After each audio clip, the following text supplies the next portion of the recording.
اللہ اکبر اللہ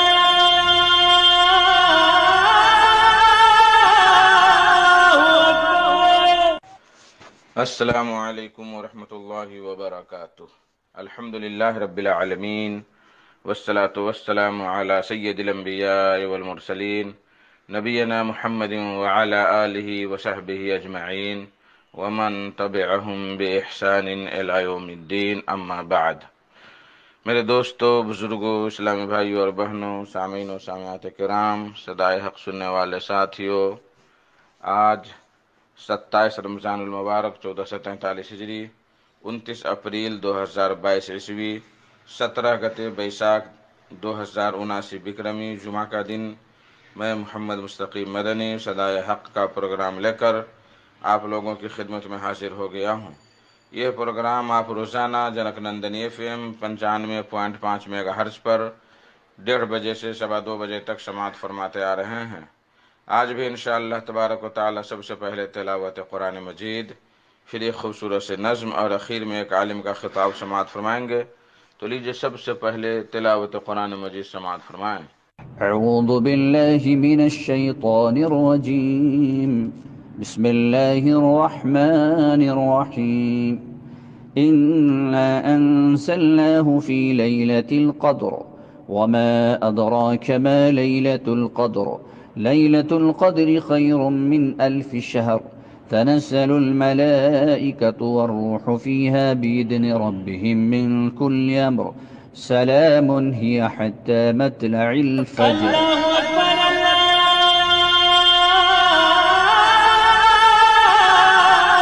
اکبر۔ بعدہ ایک خوبصورت سی نظم سے اپنے دل کو منور کریں۔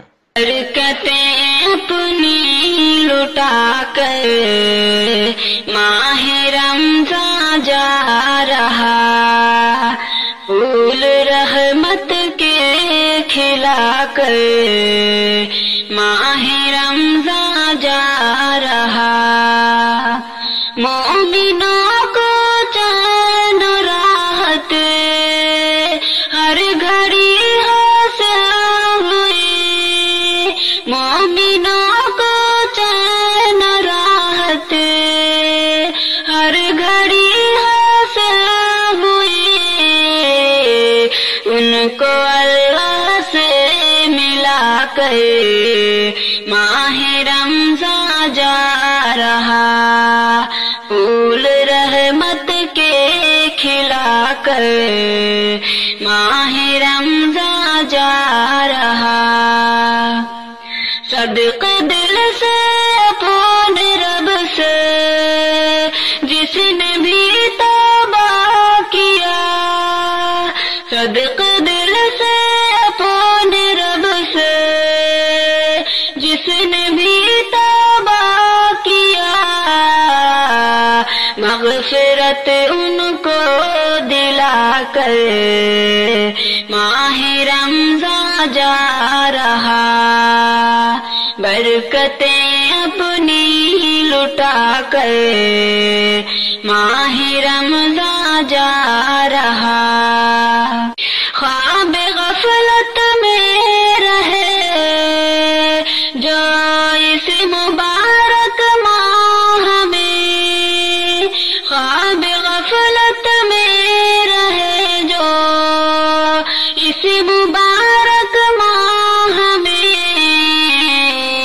ان کے سر لعنت چڑھا کر ماہ رمضان جا رہا، پھول رحمت کے کھلا کر ماہ رمضان جا رہا، سال بھر قرآن سے جو دوریاں رکھتے رہے، سال بھر قرآن سے جو دوریاں رکھتے رہے،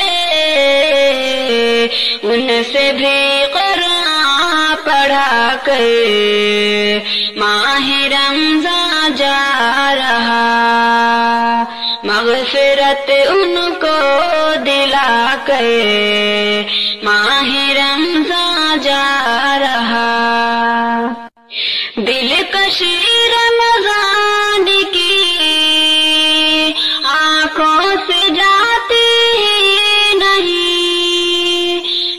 دلکشی رمضان کی آنکھوں سے جاتی نہیں، خوشنما منظر دکھا کر ماہ رمضان جا رہا، پھول رحمت کے کھلا کر ماہ رمضان جا رہا۔ الوداع ماہ رمضان، پھر ملیں گے الوداع، الوداع ماہ رمضان، پھر ملیں گے الوداع،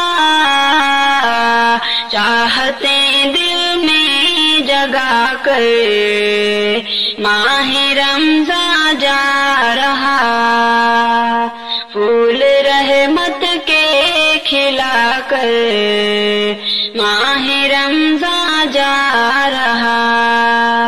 ہم کو رمضان مل گیا، شاکر دعا ہے پھر ملے، ہم کو رمضان مل گیا، شاکر دعا ہے پھر ملے، دل میں بے چینی بڑھا کر ماہ رمضان جا رہا، پھول رحمت کے کھلا کر۔ اللہ اکبر اللہ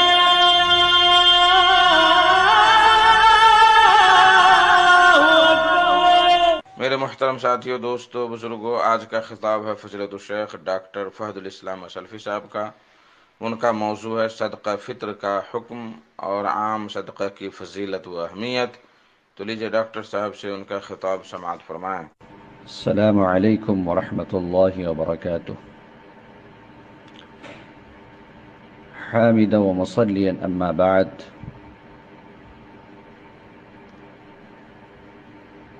فاعوذ باللہ من الشیطان الرجیم، انما الصدقات للفقراء والمساکین، رب اشرح لي صدري ويسر لي امري واحلل عقدة من لساني يفقهوا قولي، اللهم رب زدني علما وارزقني فهما۔ تعریف کے لائق وہ رب ذوالجلال ہے جس نے ہم تمام کو پیدا کیا اور ہماری رہنمائی اور رشد و ہدایت کے لیے انبیاء علیہم الصلاۃ والسلام کا سلسلہ جاری کیا۔ آخر میں جناب محمد الرسول اللہ صلی اللہ علیہ وسلم کی بعثت ہوئی۔ درود و سلام نازل ہو اللہ تعالیٰ کے تمام نیک اور برگزیدہ بندوں پر، بالخصوص ہمارے آخری نبی احمد مجتبی محمد مجتبی رسول اکرم صلی اللہ علیہ وسلم پر۔ اللہم صلی علی محمد وعلی آل محمد کما صلیت علی ابراہیم وعلى آل إبراهيم إنك حميد مجيد، اللهم بارك على محمد وعلى آل محمد كما باركت على إبراهيم وعلى آل إبراهيم إنك حميد مجيد۔ میرے دینی اور ملی بھائیوں اور پردہ نشین خواتین، میری ماں اور بہنوں، آج کے درس میں جس موضوع کی مناسبت سے باتیں ہوں گی وہ میرا موضوع ہے صدقہ فطر کا حکم۔ اللہ تعالیٰ سے دعا ہے کہ الہ العالمین تو مجھے کہنے کے ساتھ ساتھ عمل کرنے کی توفیق عطا فرما، اور ہم تمام سامعین کو، سننے والوں کو اور سننے والیوں کو سننے کے ساتھ ساتھ عمل کرنے کی بھی توفیق عطا فرما۔ یہ رمضان المبارک کا مہینہ ہے اور اس رمضان میں روزہ رکھنا ہوتا ہے۔ روزہ کی حالت میں بہت کچھ پابندی کرنے کے بعد، زبان کے اوپر کنٹرول کرنے کے بعد، آنکھ کے اوپر کنٹرول کرنے کے بعد، ہاتھ کے اوپر کنٹرول کرنے کے بعد، پاؤں کے اوپر کنٹرول کرنے کے بعد بھی کچھ غلطیاں صادر ہو جاتی ہیں، کچھ کمیاں رہ جاتی ہیں۔ تو جو کچھ کمیاں رہ جاتی ہیں، اس مناسبت سے نبی کریم صلی اللہ علیہ وسلم نے بیان فرمایا کہ اس کمیوں کو دور کرنے کے لیے صدقہ فطر کا نکالنا ہے۔ صدقہ فطر کے نکالنے کی وجہ سے جو ہمارے روزے کے اندر کمی اور بیشی رہ گئی ہے، اللہ تعالیٰ اس کمی اور بیشی کو دور کر دے گا۔ نبی کریم صلی اللہ علیہ وسلم نے بیان فرمایا کہ صدقہ فطر فرض ہے، اور صدقہ فطر کا مقصد کیا ہے؟ طہرۃ للصائم، روزے دار کے لیے پاکیزگی، یعنی روزہ کے اندر جو کمی بیشی رہ گئی ہے، اس صدقہ فطر کے ادا کرنے کی وجہ سے وہ چیزیں ختم ہو جائیں گی، وہ چیزیں جاتی رہیں گی۔ طہرۃ للصائم۔ اور دوسرا فائدہ کیا ہوگا؟ طعمۃ للمساکین، مسکینوں کے کھانے کا ذریعہ بنے گا۔ تو صدقہ فطر کی ادائیگی میں نبی کریم صلی اللہ علیہ وسلم نے بیان فرمایا کہ روزہ میں جو کمی رہ گئی تھی وہ کمی دور ہو جائیں گی، اور دوسرا کیا ہے؟ مسکینوں کے کھانے کا سبب بنے گا۔ صدقہ فطر رمضان میں واجب ہے۔ حضرت عبداللہ بن عمر رضی اللہ عنہ سے روایت ہے کہ آپ صلی اللہ علیہ وسلم نے رمضان میں صدقہ فطر 1 صاع کھجور یا 1 صاع پنیر یا 1 صاع جو ہر آزاد و غلام، مذکر اور مؤنث مسلمان پر فرض کیا ہے۔ متفقن علیہ روایت ہے۔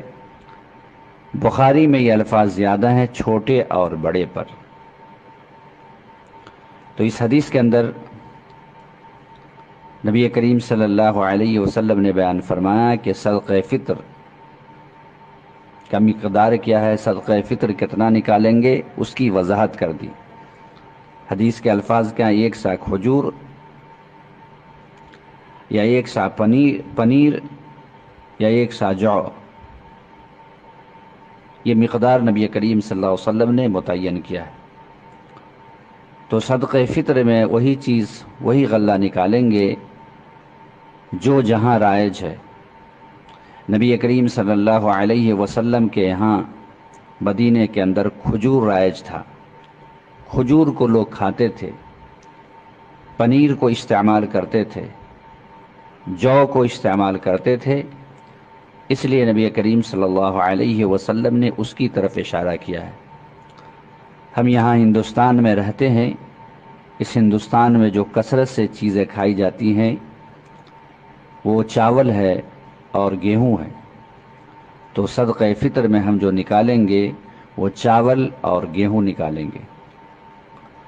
اور یہ صدقہ فطر کن لوگوں کے اوپر ہے، کن لوگوں کی طرف سے نکالنا ہے؟ آپ نے بیان فرمایا کہ ہر آزاد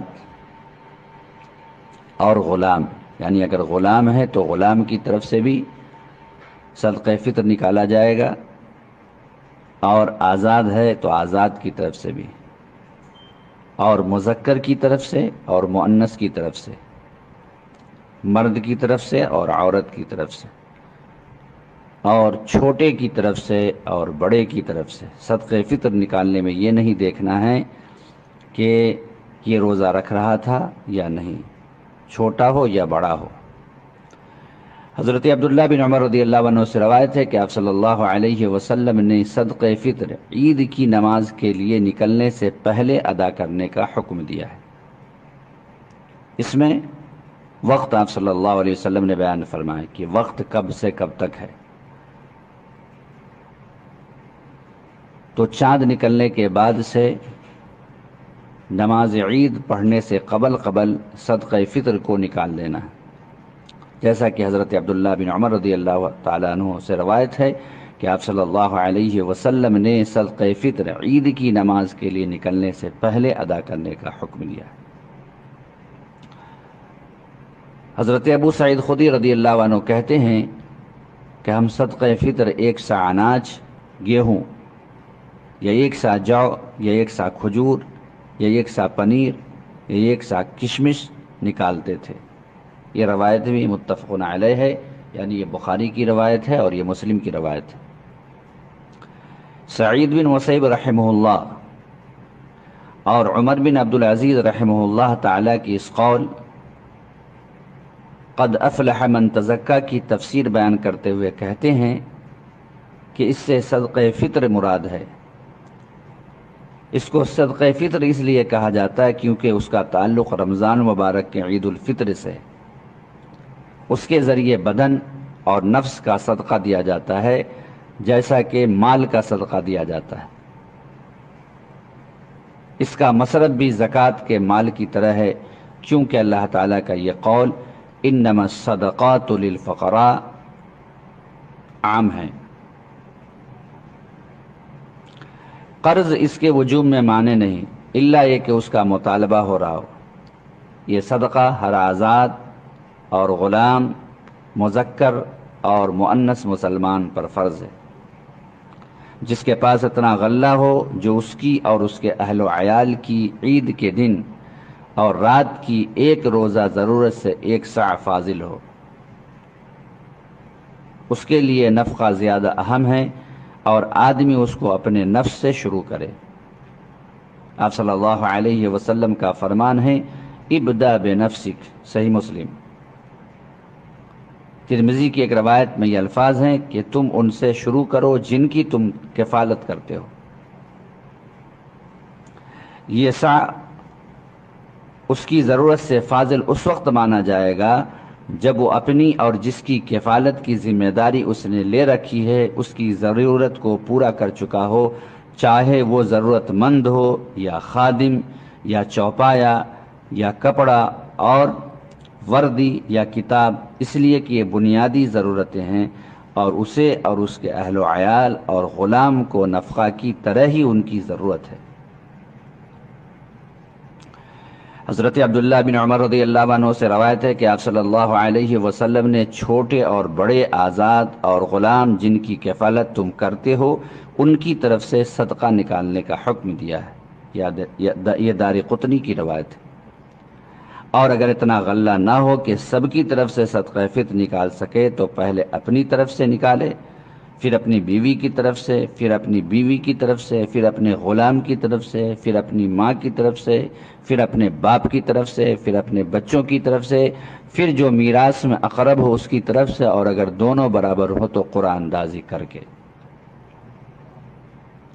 آدمی اپنے نفس سے شروع کرے۔ اس پر دلیل یہ حدیث ہے ابدأ بنفسک ثم بمن تعول، تم پہلے اپنے نفس سے شروع کرو پھر جس کے معاش کی کفالت کرتے ہو۔ پھر بیوی کی طرف سے صدقہ فطر دینا اس لیے ضروری ہے کیونکہ خوشحالی اور تنگی ہر حال میں بیوی کا نفقہ ضروری ہے، اس لیے کہ وہ معاوضہ کے طور پر ہے۔ پھر غلام کی طرف سے صدقہ فطر دینا اس لیے ضروری ہے کیونکہ تنگی میں بھی آدمی پر اس کا نفقہ واجب ہے، جبکہ تنگی کی حالت میں رشتہ داروں کو نفقہ دینا واجب نہیں، صرف خوشحالی میں واجب ہے۔ پھر ماں کی طرف سے صدقہ فطر دینا اس لیے واجب ہے کیونکہ آپ صلی اللہ علیہ وسلم نے اس دیہاتی سے کہا تھا جس نے یہ پوچھا تھا کہ میں کس کے ساتھ سب سے زیادہ حسن سلوک کروں، آپ نے فرمایا اپنی ماں کے ساتھ، اس نے کہا پھر کس کے ساتھ، آپ نے کہا اپنی ماں کے ساتھ، اس نے کہا پھر کس کے ساتھ، آپ نے فرمایا اپنی ماں کے ساتھ، اس نے کہا پھر کس کے ساتھ، آپ نے فرمایا اپنے باپ کے ساتھ۔ آدمی ماں کی طرف سے صدقہ فطر اس لیے بھی ادا کرے کیونکہ وہ کمانے کی طاقت نہیں رکھتی۔ پھر باپ کی طرف سے صدقہ فطر بھی اسی دلیل کی بنیاد پر دے، اور اس حدیث کی بنیاد پر بھی جس میں یہ ہے کہ آپ صلی اللہ علیہ وسلم نے ایک صحابی سے فرمایا انت ومالک لابیک، تم اور تمہارا مال سب تمہارے باپ کا ہے۔ پھر بچے کی طرف سے صدقہ فطر ادا کرنا اس لیے ضروری ہے کیونکہ وہ اس کا انتہائی قریبی ہے اور اس پر واجب ہے۔ پھر میراث میں جو اقرب ہو اس کی طرف سے صدقہ فطر ادا کرے کیونکہ وہ دوسروں سے زیادہ مستحق ہے، جیسا کہ میراث میں۔ پیٹ میں جو بچہ ہوتا ہے اس کی طرف سے بھی صدقہ فطر ادا کرنا بہتر ہے، کیونکہ حضرت عثمان رضی اللہ عنہ نے ایسا کیا ہے۔ ابو قلابہ کہتے ہیں کہ صحابہ کرام رضی اللہ عنہ چھوٹے اور بڑے کی طرف سے صدقہ فطر نکالتے، یہاں تک کہ ماں کے پیٹ میں جو بچہ ہوتا اس کی طرف سے بھی، لیکن یہ واجب نہیں۔ ابن منذر کہتے ہیں کہ میرے علم کے مطابق کسی نے بھی جنین کی طرف سے صدقہ فطر نکالنا واجب نہیں قرار دیا۔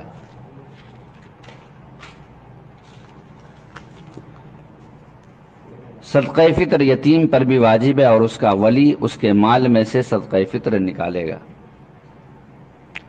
اگر بیوی اس وقت نافرمان ہو جب صدقہ فطر واجب ہوئی تو شوہر پر اس کی طرف سے صدقہ فطر نکالنا واجب نہیں۔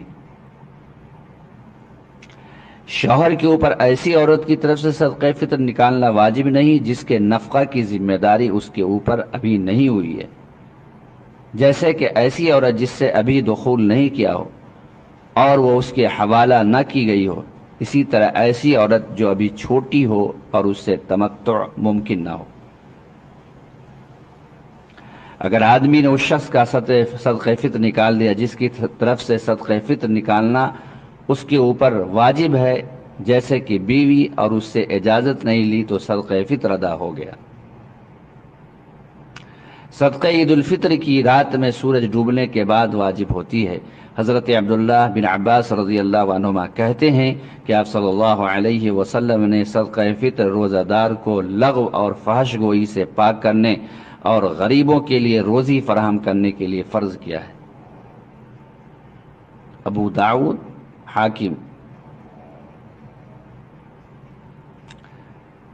اس صدقہ کو عید الفطر سے ملا دیا گیا کیونکہ وہ اسی کی وجہ سے واجب ہے، اور عید الفطر رمضان کے سارے روزوں کے ختم ہونے کے بعد عید الفطر کی رات میں سورج غروب ہونے کے وقت سے شروع ہوتی ہے۔ پر جو شخص سورج غروب ہونے کے بعد اسلام لائے یا شادی کرے یا سورج غروب ہونے کے بعد اس کے یہاں بچہ پیدا ہو یا کسی غلام کا مالک ہو یا پہلے وہ تنگ دست تھا پھر سورج غروب ہونے کے بعد اسے خوشحالی نصیب ہوئی تو اس پر صدقہ فطر واجب نہیں، اور اگر سورج غروب ہونے سے پہلے یہ چیزیں حاصل ہو گئی ہیں تو اس پر صدقہ فطر واجب ہے، کیونکہ سبب موجود ہے، لہذا وجوب کی حالت کا اعتبار ہوگا۔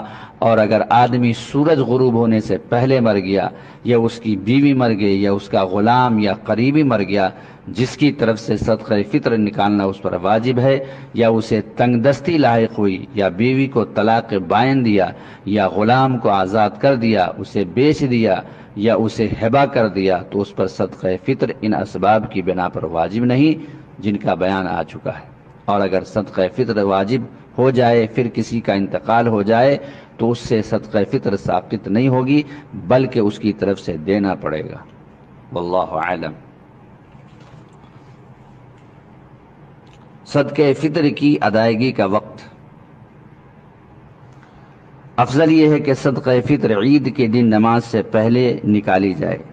صحیح بخاری اور مسلم میں حضرت عمر رضی اللہ عنہ کی جو مرفوع روایت ہے اس کے آخر میں ہے کہ آپ صلی اللہ علیہ وسلم نے اسے عید کی نماز کے لیے نکلنے سے پہلے ادا کرنے کا حکم دیا ہے۔ حضرت عبداللہ بن عباس رضی اللہ عنہما کی روایت میں ہے کہ جس نے اسے نماز سے پہلے نکالا تو مقبول زکوٰۃ ہے، اور جس نے اسے نماز کے بعد نکالا تو یہ صدقوں میں سے ایک صدقہ ہے۔ سعید بن مسیب رحمہ اللہ اور عمر بن عبدالعزیز رحمہ اللہ اس آیت کریمہ قد افلح من تزکا وذکر اسم ربہ فصلی کی تفسیر بیان کرتے ہوئے کہتے ہیں کہ اس سے مراد صدقہ فطر ہے۔ عید کے بعد اسے نکالنا پسندیدہ ہے۔ آپ صلی اللہ علیہ وسلم نے فرمایا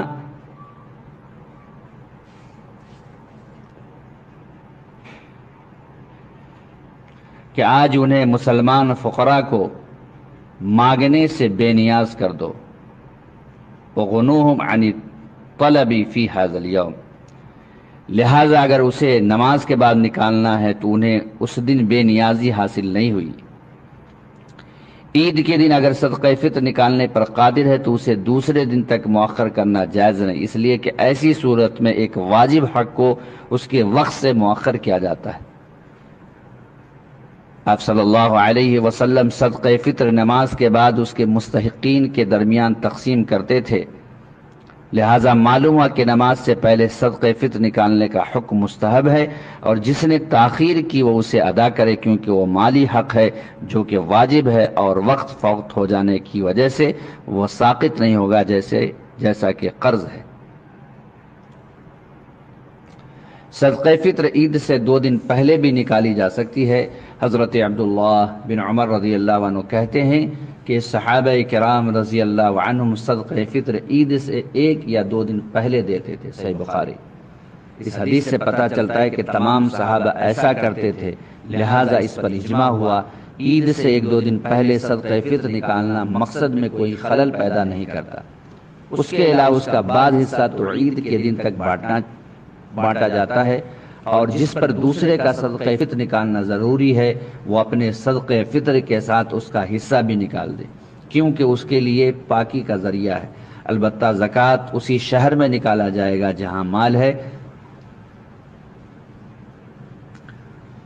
اگر کوئی شخص ایسا ہے جس کا کچھ حصہ آزاد کیا جا چکا ہے اور کچھ حصہ غلام ہے یا مشترک غلام ہے، یا جس کے پاس 1 سے زیادہ وارث ہیں، یہ 1 سے زیادہ کے ساتھ ملایا گیا ہے، تو اس کا صدقہ فطر حصہ کے مطابق ہوگا، یعنی جتنا جس کا حصہ ہے اس کے مطابق صدقہ فطر اس کو ادا کرنا ہوگا۔ اور اگر ان میں کوئی اپنا حصہ دینے پر قادر نہیں تو دوسروں کے اوپر صرف اپنا حصہ نکالنا ضروری ہے۔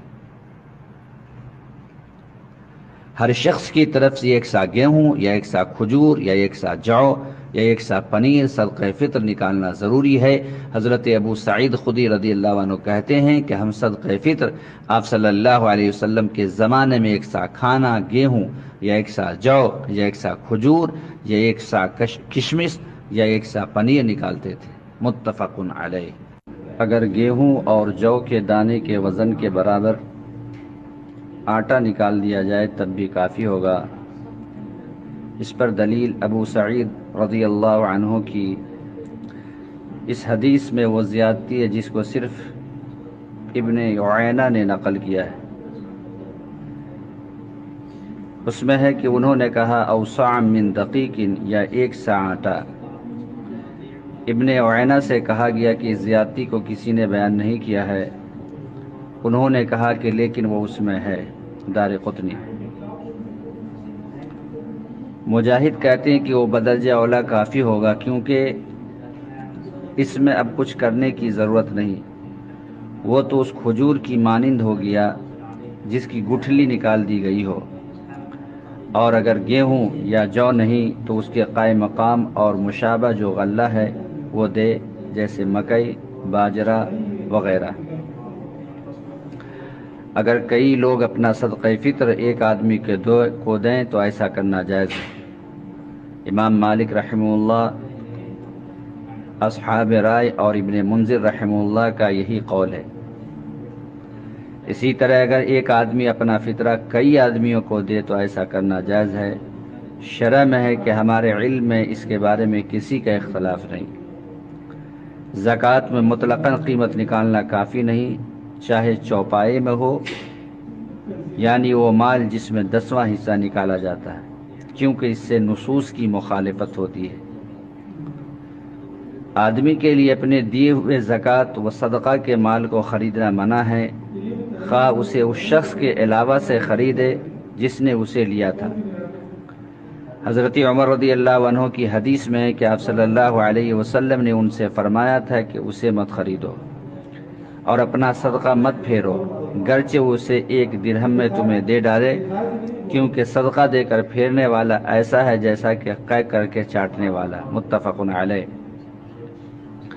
اور اگر 1 سا کھجور، کشمش، گیہوں، جو اور پنیر کا مجموعہ نکالا جائے تب بھی کافی ہے، جیسا کہ تنہا نکالنا کافی ہے۔ روٹی نکالنا کافی نہیں، کیونکہ اس کا ناپنا، تولنا اور کچھ دن کے لیے جمع کر کے رکھنا ممکن نہیں۔ اسی طرح عیب دار